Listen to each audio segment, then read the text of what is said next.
बिस्मिल्लाहिर्रहमानिर्रहीम। अस्सलाम वालेकुम नाजरीन ग्रामी, वीडियो में बात करेंगे कि नरेंद्र मोदी की किस्मत हार गई है और भारतीय फौज की खुफिया यूनिट के एहलकारों को भारत गिरफ्तार भी कर रहा है। आपको मैंने पहले भी बताया था कि इसराइल के एजेंट, मोसाद के एजेंट मौजूद हैं कश्मीर के अंदर, अफगानिस्तान के अंदर और भारत के अंदर, जो भारतीय फौजियों को मुख्तलिफ मौज़ूआत पर लेक्चर भी दे रहे हैं। अब आपको ये बताते हैं कि जितने भी अकलियती बरादरी भारत की फौज के अंदर है, उन्होंने बगावत करना शुरू कर दी है। सिखों ने कश्मीर जाने से इनकार कर दिया है। दोस्तों, आगाह करते चलें कि मसला कश्मीर वाकई ही खतरनाक मोड़ की तरफ बढ़ रहा है। गुज़श्ता रोज भारतीय खुफिया इदारों ने फौजी यूनिटों में अहम ओहदों पर काम करने वाले कुछ लोगों को गिरफ्तार किया, जिन पर शुबा था कि वो अंदरूने खाना जंगी, फौजी बगावत जैसी सरगर्मियों में मुलव्वस हो सकते हैं। रिपोर्ट्स के मुताबिक खुफिया एजेंसी रा और इंटेलिजेंस ब्यूरो ने ताज़ा रिपोर्ट्स भारतीय वजारत दफा और दाखिला को फराहम की, जिसमें इंकशाफ सामने आए कि मुसल्लह फौज में शामिल अकलियती मज़ाहिब से ताल्लुक रखने वाले अफराद में बेचैनी पाई जाती है। हो सकता है कि मुस्लिम, सिख और ईसाई बगावत या किसी भी नवैयत की हसास सरगर्मियों में शामिल होने से इनकार कर दें। कश्मीर की सूरत-ए-हाल जिस ड्रामाई तरीके से बदल रही है, उसने मोदी सरकार को नई आजमाइश में डाल दिया है। गुज़श्ता रोज एक अहम इजलास में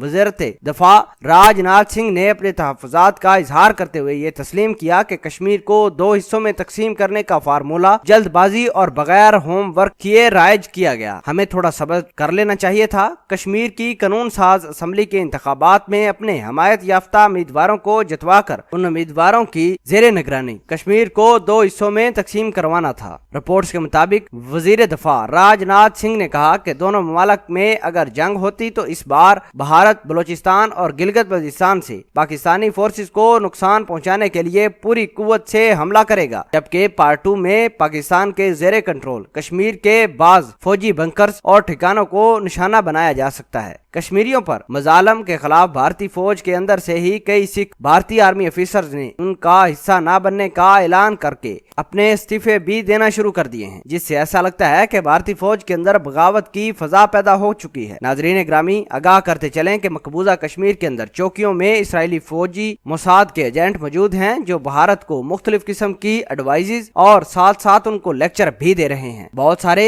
सिखों ने इसराइली एजेंटों से लेक्चर लेने से इनकार कर दिया है। नाजरीन, भारतीय वजीर दफा ने इस बात का ऐलान किया है कि जितने भी सिख आर्मी ऑफिसर्स फौज छोड़ रहे हैं, उन पर कड़ी नजर रखी जाए ताकि ये खालिस्तान तहरीक को मजीद बढ़ावा ना दे पाए। और साथ ही इन्होंने एक प्लान बनाया है भारत ने कि कश्मीरी मुसलमानों और सिखों को आपस में लड़वा कर इनके दरमियान नफरत फैलाई जाए, ताकि कश्मीर की तहरीक आजादी और खालिस्तान की तहरीक आजादी को दबाकर भारत अपने अज़ाइम में कामयाब हो सके। लेकिन आपको ये बताते चलें कि खालिस्तान की तहरीक भी कामयाब होगी इंशाल्लाह, और कश्मीर की भी सिर्फ वक्त का इंतजार करना होगा। आप इस पूरी खबर के बारे में क्या कहते हैं? कमेंट सेक्शन में अपना इजहार ख्याल जरूर पोस्ट कीजिएगा। जज़ाकल्लाह।